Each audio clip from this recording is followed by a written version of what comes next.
عظیم عورتوں میں وہ دو نام، ایک جناب مریم اور ایک جناب آسیہ۔ یہ دو نام کیوں میں نے کہہ دیا عظیم ترین؟ اس لیے کہ قرآن کریم میں یہاں خدا قیامت تک کے مومنوں یہ بتا رہا ہے کہ دیکھو اب ہم تمہیں یہ بتاتے ہیں کہ عظیم عورتیں کون سی۔ تو قرآن میں صرف دو عورتوں کے نام آئے اور اس لفظ کے ساتھ آئے، جو لفظ ابھی میں نے استعمال کیا، صرف دو عورتوں کے نام آئے۔ ضرب اللہ مثلا للذین آمنوا، اللہ مثال دیتا ایک ماڈل مثل، ایک ماڈل کی مثال دیتا ہے، ایک رول ماڈل للذین آمنوا، تمام ایمان لانے والوں کے لیے، عورتوں کے لیے نہیں، تمام ایمان لانے والوں کے لیے اللہ بطور رول ماڈل دو عورتوں کا تذکرہ کر رہا۔ امرأۃ فرعون، یاد کرو پہلی عورت جو فرعون کی بیوی تھی۔ ضمن ایک بات کہہ دوں، چھوٹی چھوٹی باتیں الگ سے تو نہیں آ سکتی۔ قرآن کریم نے صرف جناب مریم کا نام لیا، باقی عظیم عورتوں میں سے کسی عورت کا نام نہیں لیا، ایسے اشارے کیے کہ یاد کرو اللہ ضرب اللہ مثلا، اللہ ایک مثال، ایک ماڈل، ایک نمونہ پیش کر رہا للذین آمنوا، ایمان لانے والوں کے لیے، چاہے مرد ہوں کہ عورت۔ امرأۃ فرعون، فرعون کی بیوی۔ اچھا کون فرعون کی بیوی؟ ایک روایت ایسی کہ اس کا آدھا حصہ بالکل سمجھ میں آ جاتا، آدھا حصہ سمجھ میں نہیں آتا۔ وہ روایت یہ کہ معصوم یہ فرماتے ہیں کہ اس دنیا میں ہمارے جد پیغمبر خدا نے کئی شادیاں کی، گرچہ ہر شادی کی ایک حکمت و مسئلہ ہے۔ جوانی میں تو فقط ایک شادی کی، باقی ساری شادیاں 50 سال کے بعد ہوں گی، لیکن دشمنان اسلام نے اس سے بھی فائدہ اٹھا کے بے تکے اعتراضات پیغمبر پر کیے۔ وہ اپنی جگہ امام فرماتے ہیں جنت میں پیغمبر کی صرف دو بیویاں ثابت ہیں، اور بھی ہو سکتا کوئی ہو، لیکن نہیں، جو پروردگار ابھی اعلان کر رہا، ابھی نہ قیامت آئی ہے نہ جنت ہوئی ہے، ابھی اعلان کر رہا جنت میں صرف دو بیویاں، ایک خدیجہ طاہرہ۔ بالکل سمجھ گیا، یہ روایت کا پہلا حصہ ہے جو سمجھ میں بھی آ رہا ہے۔ خدیجہ طاہرہ اس دنیا میں بھی پیغمبر کی بیوی تھی، اس دنیا میں بھی پیغمبر کی بیوی بنے، جو ان کی عظمت ہے، جو ان کی قربانیاں ہیں، جو ان کی خدمات ہیں، وہ اس کی وجہ۔ اور اس کے بعد امام ام سلمہ تک کا نام نہیں لیا، جن کو حدیث قصہ میں بھی روکا گیا۔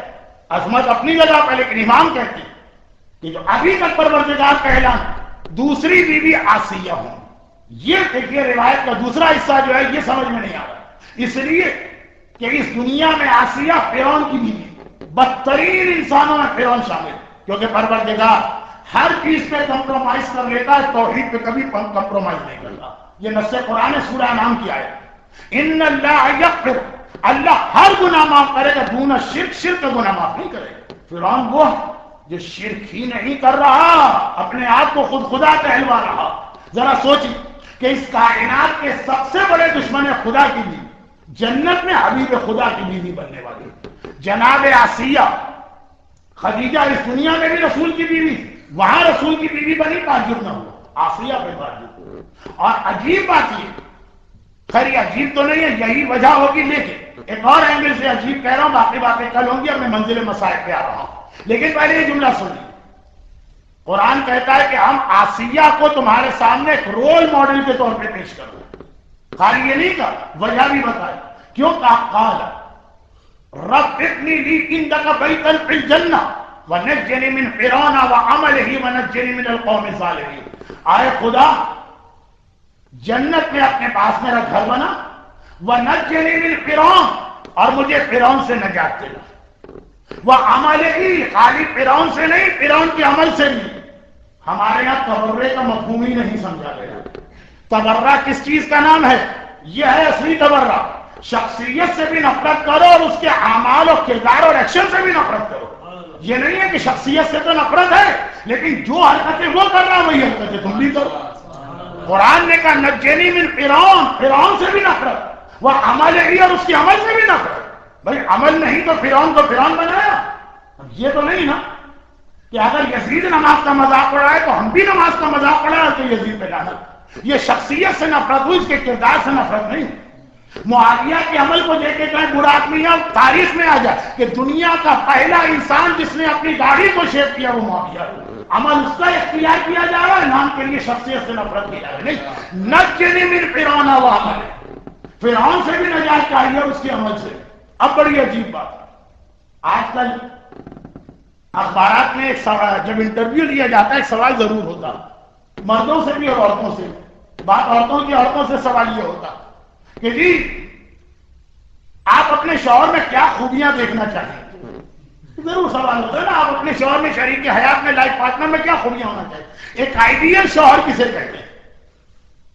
اب اس کے اندر جتنی باتیں دنیا کی عورتیں کہیں وہ ساری باتیں فرعون میں موجود۔ آئیڈیل شوہر ہے فرعون، بتائیے کس چیز کی کمی ہے فرعون کے اندر؟ جتنے دنیا بھر کے آپ انٹرویو دیکھیے، ویسے عام طور پر ایسے بے تکے انٹرویو یا فلم کے ایکٹریسز کے لیے جاتے ہیں یا ٹی وی کی اداکاراؤں کے لیے جاتے ہیں، سب کو جمع کی، سب کو جمع کی، جتنی باتیں آئیڈیل شوہر میں جتنی باتیں ہونی چاہیے سب فرعون ہے۔ دولت جو اپنے آپ کو خدا کہہ رہا، کچھ تھا تبھی خدا کہہ رہا، ایسا تو نہیں کہ نام بادشاہ خانے اور فٹ پاتھ پہ بیٹھے ہوئے ریگل چوک پہ بھیک مانگ رہے ہیں۔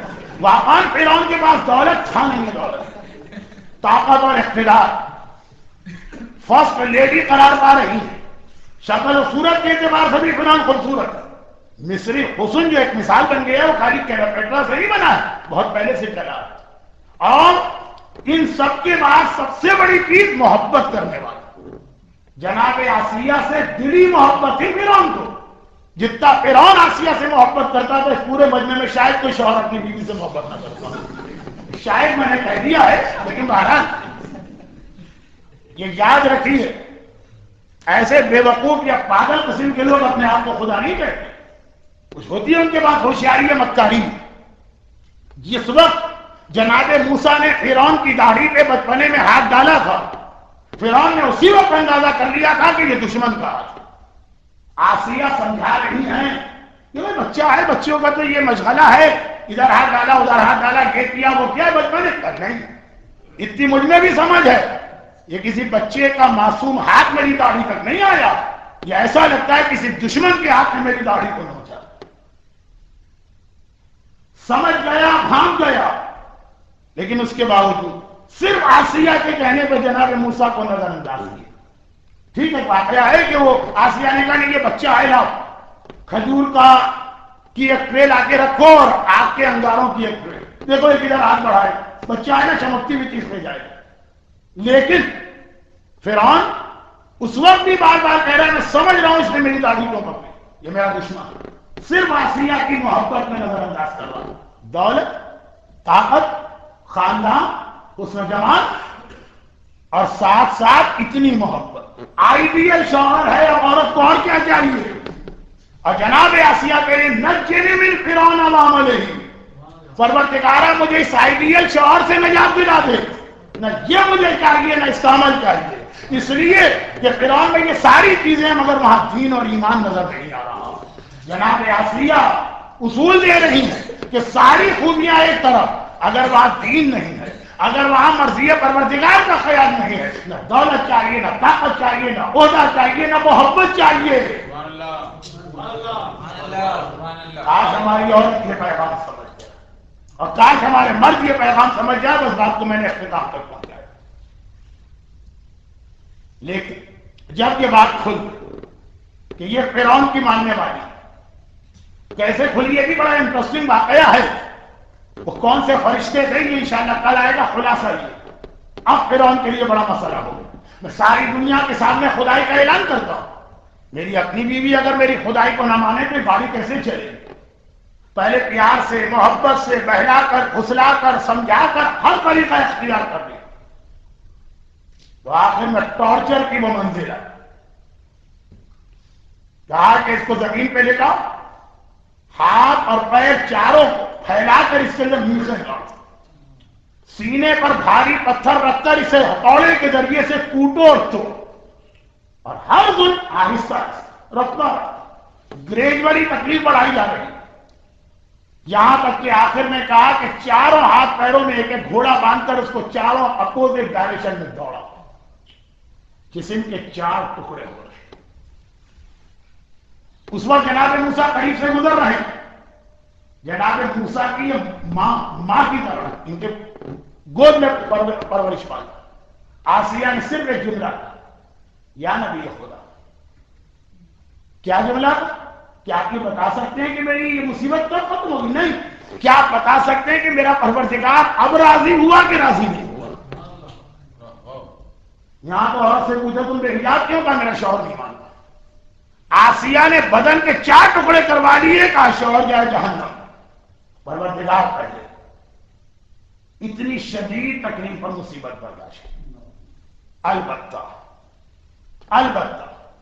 اتنی شدید تکلیف اور مصیبت میں ذرا سوچیے، ہاتھ پیروں میں میخیں، سینے پہ پتھر رکھ کے توڑا جا رہا، گھوڑوں کی مدد سے بدن کے 4 حصے کیے جا رہے ہیں. ایک دم گھوڑے نہیں دوڑا تھا، آہستہ آہستہ دوڑاؤ تاکہ زیادہ سے زیادہ تکلیف. پھر ابھی جناب عافیہ کا تذکرہ مکمل ہو گیا. اب یہاں پر جو کل جو بات بیان ہو رہی تھی اس کو اختتام تک پہنچانے سے پہلے، گرچہ 4 سال سے میری مجالس آپ نے یہاں سنی، یہ بات مجھے کہنے کی ضرورت تو نہیں ہے، لیکن پھر بھی یاد دلا کہ موضوع جو بھی مجھے دیا جائے اس موضوع پہ بات تو ہوتی، لیکن ہر موضوع کے حوالے سے میں کوشش کرتا ہوں کہ خود بھی یہ سمجھوں اور آپ کو بھی یہ سمجھاؤں کہ اس میں ہماری پریکٹیکل لائف کے لیے کیا پیغام. ہم کوئی ہسٹری کا لیکچر نہیں دے رہے ہیں کہ فلاں سن میں فلاں پیدا ہوا، اس طرح جوان ہوا، شادی ہوئی، بچے ہوئے اور پھر مر گئے. نہیں، کوئی میسج. اور قرآن کریم کا اسٹائل وہی، تو ہم تو قرآن کے اصول سے چلیں گے. اور جناب عافیہ کی زندگی کو دیکھیں. ایک سوال یہ پیدا ہوتا کہ جناب عافیہ کو پروردگار نے آخر ماڈل، مثال، نمونہ کس وجہ سے کہا؟ ان کی زندگی میں کون سا ایسا پیغام کہ قیامت تک کے مومن مردوں اور عورتوں سے کہا گیا، قیامت تک کے مومن مردوں سے، خالی عورتیں نہیں، مردوں اور عورتوں سے کہا گیا کہ اللہ تمہارے سامنے عافیہ کی مثال پیش کر رہا. وہ میسج کیا؟ اور وہاں تک جانے سے پہلے ایک مختصر سی گزارش یہ بھی کر دی جائے کہ روایتوں میں عظیم عورتوں کا جب ذکر ہو رہا ہے گریٹ میں، تو الگ الگ لسٹیں، کہیں میں 10 کا تذکرہ آیا، ایک روایت میں 12 کا آیا، ایک میں 7 کا آیا، ایک میں 4 کا آیا. جناب عافیہ کا نام ہر روایت میں کون؟ جناب عافیہ اور جناب مریم. 12 عورتوں کا تذکرہ ہو تو اس میں بھی یہ 2 موجود، 10 عورتوں والی روایت ہو اس میں بھی یہ موجود، 7 عورتوں والی روایت ہو اس میں بھی یہ موجود. اور جو سب سے مشہور روایت ہے کہ اللہ نے کائنات میں 4 عورتوں کو افضل ترین بنایا، اس میں بھی یہ موجود. اور خالی یہاں کے حوالے سے نہیں، آخرت کے حوالے سے جب یہ کہا گیا کہ میدان قیامت اللہ کچھ عورتوں کو دوسری عورتوں کا سردار بنا کے لائے گا، اس میں بھی جناب عافیہ کا نام موجود. اور پھر معصومین کی ولادت کے حوالے سے ایک روایت ہمارے پاس کئی بار ریپیٹ ہو کے آئی، اس لیے کہ معصوم ایک نہیں، جتنے معصومین ہیں تقریباً ہر ایک کی ولادت کے موقع پہ ایک روایت آتی ہے کہ ایک دم گھر کا دروازہ کھلتا ہے، کچھ خواتین داخل ہوتی جو معصوم کی ماں کو ڈلیوری کے وقت مدد دینے کے لیے آتی. اب اس میں کہیں کچھ عورتوں کا نام ہے، کہیں کچھ عورتوں کا، لیکن جناب عافیہ کا نام ہر روایت میں موجود. تو جس حوالے سے دیکھیے، دنیا کے حوالے سے، آخرت کے حوالے سے، معصوم کی زبانی حدیث کے حوالے سے، پروردگار نے جن عورتوں کو مہمان بنا کے بھیجا اس حوالے سے جناب عافیہ کا نام سب جگہ موجود. جناب عافیہ کی زندگی میں آتے وہ کون سا میسج یا پیغام ہے جس کی وجہ سے اس کو بار بار ریپیٹ کیا جا رہا؟ ان کی عظمت، ان کی فضیلت. اب اللہ کا رسول فرماتا کہ میدان قیامت میں ہر ایک کے لیے زحمت و پریشانی، لیکن 3 عورتیں ایسی جو میدان قیامت میں میری بیٹی فاطمہ کے ساتھ قبر سے اٹھائی جائیں گی. پورا قیامت کا دن وہ میری بیٹی فاطمہ کے ساتھ رہیں گی اور جنت میں بھی وہ میری بیٹی فاطمہ کے ساتھ داخل کی جائیں گی. غرض شاعروں نے ہمیں اور آپ کو بھی یہ امپریشن دیا ہے کہ کوئی فرشتہ ہمارے قریب نہیں آ سکے گا، ہم ہر ایک کو ڈانٹ کے کہیں گے ہٹ جا، بھاگ جا، یہ میرے قریب نہ.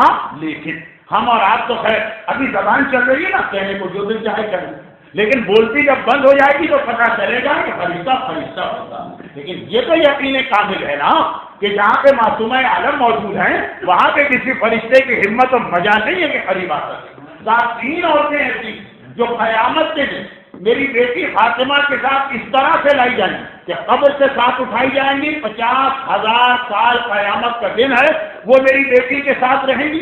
کانا مقدارہ 50,000 سنہ، یہ قرآن کی آیت. پورے صراط پر میری بیٹی کے ساتھ جائیں گی، جنت میں میری بیٹی کے ساتھ داخل ہوں.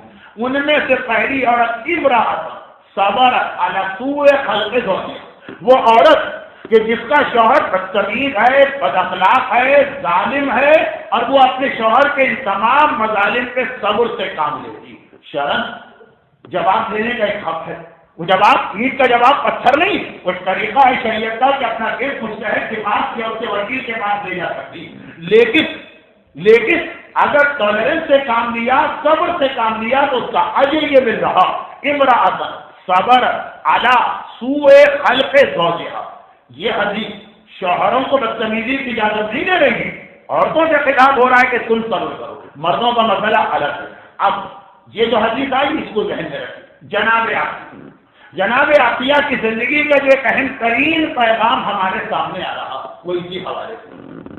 اور ایک زمانے 20 سال پہلے، 15 سال پہلے، شاید 10 سال پہلے پاکستان میں بیٹھ کر ہندوستان کے اسلامی میگزین اور نیوز پیپر پڑھ کر بڑے خوش ہوتے جب یہ آتا تھا کہ ویسٹ میں طلاق کا یا ڈائیورس کا ریشو اتنا زیادہ بڑھ گیا، اس طرح کھٹکھٹ اور کھٹاپٹ اور چھوٹی چھوٹی باتوں پہ طلاق ہو گئی، کیونکہ ہم نے اپنے ماحول میں تو یہ دیکھا ہی نہیں، ہم نے اپنے ماحول میں وہی دیکھا کہ ڈولی پہ بیٹھ کے عورت آتی ہے تو ڈولے پہ بیٹھ کے جاتی ہے، وہ مر جانا قبول کر لیتی ہے، طلاق اس کے لیے قابل قبول نہیں۔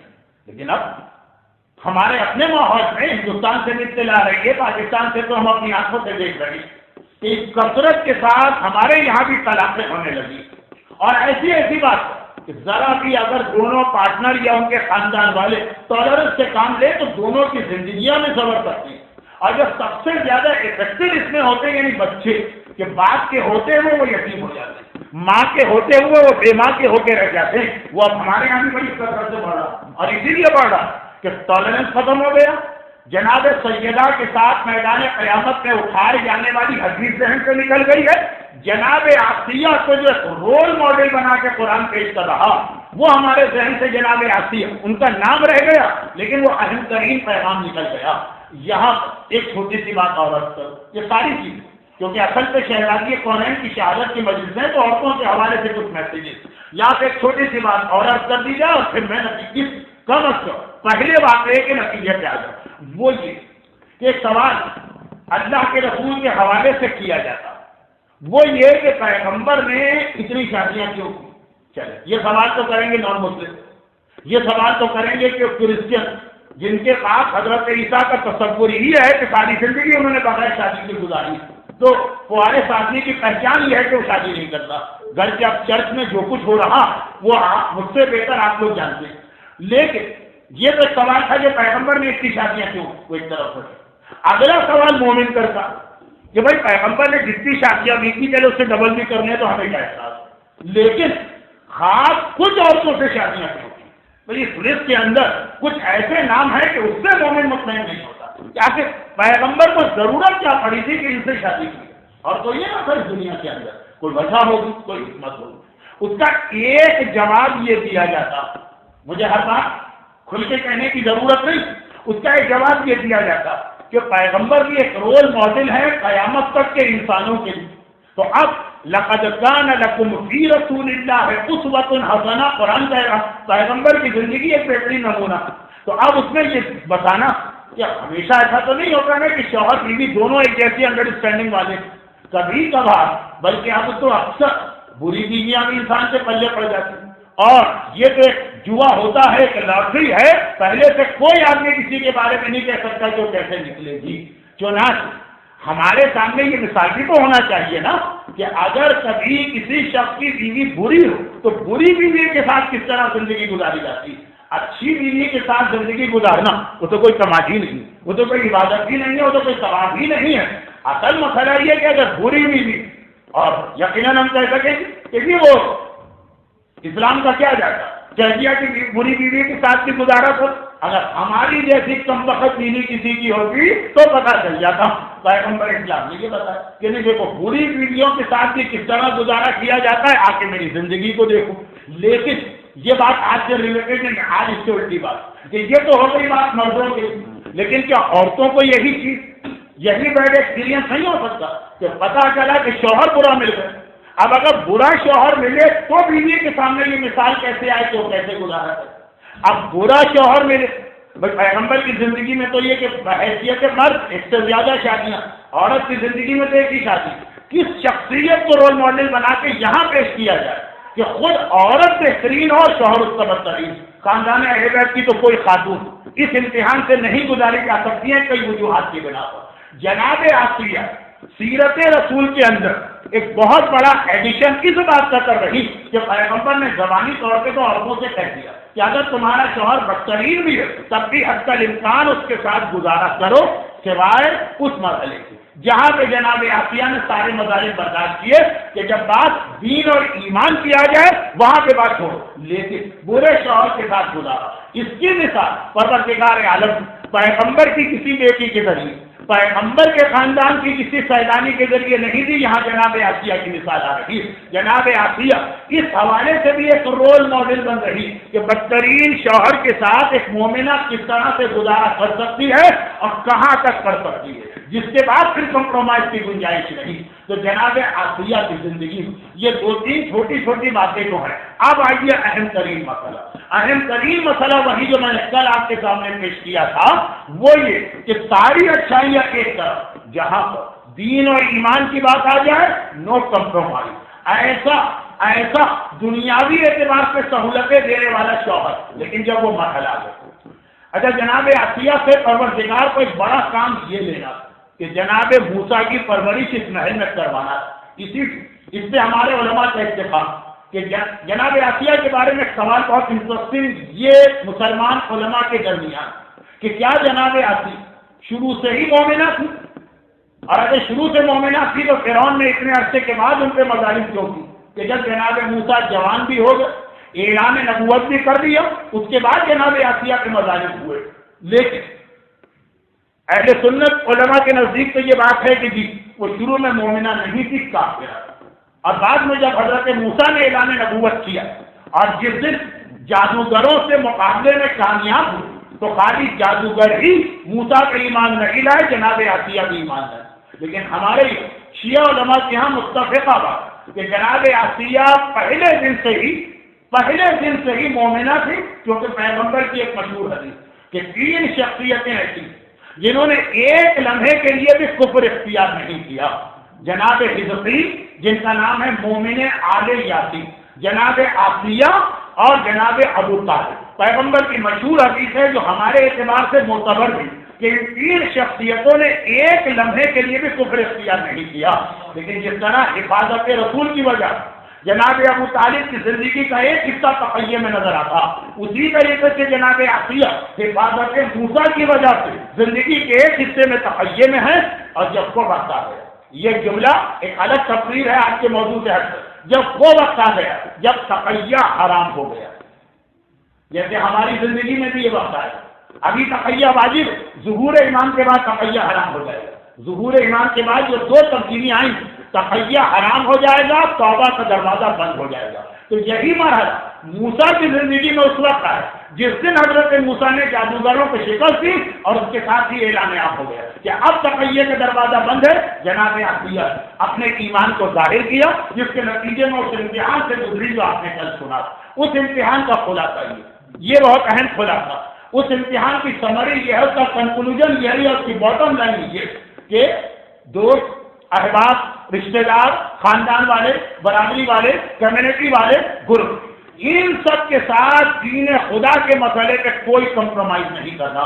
سورہ توبہ کی 25ویں آیت جناب آسیہ کی زندگی کا میسج، جناب آسیہ کی زندگی کا ایک اہم ترین پیغام، آج کی سب سے بڑی خرابی یہی، وہ بھی میں اس طرف آ رہا ہوں۔ سورہ توبہ کی آیت خود اے حبیب کہہ دو ان لوگوں کہ ان کان آباؤکم و ابناؤکم و اخوانکم و عشیرتکم و ازواجکم و مال اقترفتموه و تجارتا تخشون کسادها و مساکن ترضونها احب الیکم من اللہ و رسولہ والجہاد وَتَرَبَّصُوا حَتَّى يَأْتِيَ اللَّهُ بِأَمْرِهِ وَاللَّهُ لَا يَهْدِي الْقَوْمَ الْفَاسِقِينَ۔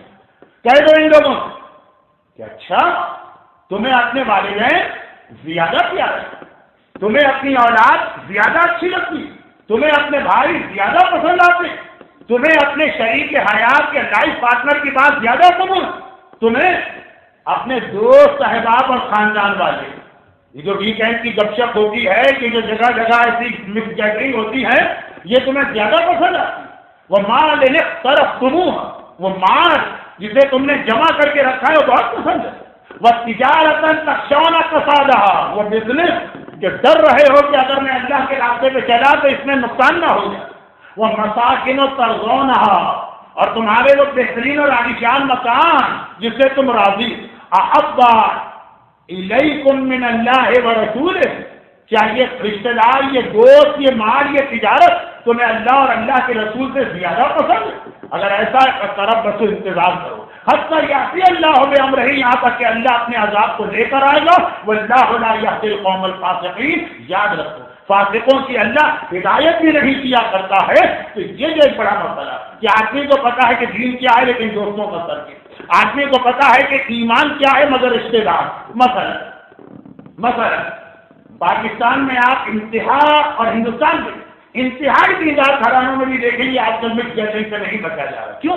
ہمارے گھر میں حجاب، ہمارے گھر کے اندر مثلا میوزک کی آواز نہیں، ہمارے گھر کے اندر مثلا تلاوت قرآن، لیکن ہم کسی بات میں نہیں رہ رہے ہیں۔ کبھی دوست، کبھی احباب، کبھی والدین، کبھی دوست، کبھی رشتے دار، کبھی یہ برتھ ڈے پارٹیز، کبھی یہ ویکینڈ کی گیدرنگ، خواہ نہ خواہ، چاہیں کہ نہ چاہیں ہمیں گناہ کے راستے پہ لے جاتے ہیں۔ فی جنات یتساءلون عن المجرمین ما سلککم فی سقر قالوا لم نکن من المصلین۔ قرآن کہتا جنت والے جہنم والوں سے آخر میں پوچھیں گے قیامت کے دن، ارے تم کیسے جہنم میں آ گئے؟ کہتے تو نماز نہیں پڑھتے، ولم نکن نطعم علی المسکین، مسکین کا حق ادا نہیں کرتے تھے، کنا نخوض مع الخائضین، اور بہت سارے گناہ ہمارا دل بھی نہیں چاہتا، لیکن کیا کریں؟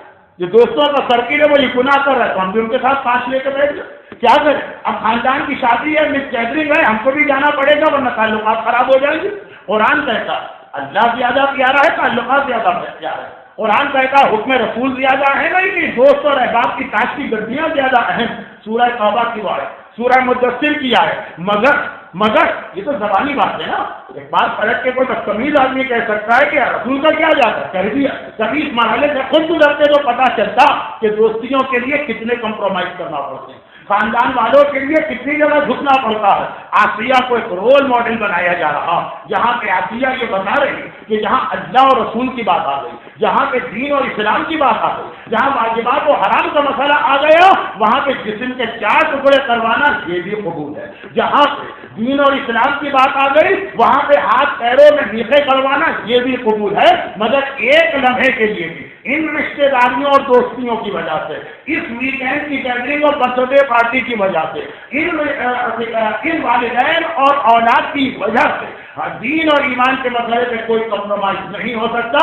نجنی من فرعون و عملہ، پروردگارا مجھے فرعون سے بھی نجات دلا اور اس کے عمل سے بھی نجات دلا۔ اور یہاں پہ رک کر ایک بات اور بتا دی جائے، گریٹ ویمن ان اسلام جناب آسیہ کی شخصیت جہاں پر، اس کا تو بہت اہم پیغام آج ویسٹ میں بھی آپ کے ساتھ سب سے بڑا یہی پرابلم، اور اسلامی دنیا میں بھی آپ کے ساتھ سب سے بڑا یہی پرابلم کہ جو دوست اور احباب ہیں یہ آپ کو دین سے نہیں چلنے دیں گے۔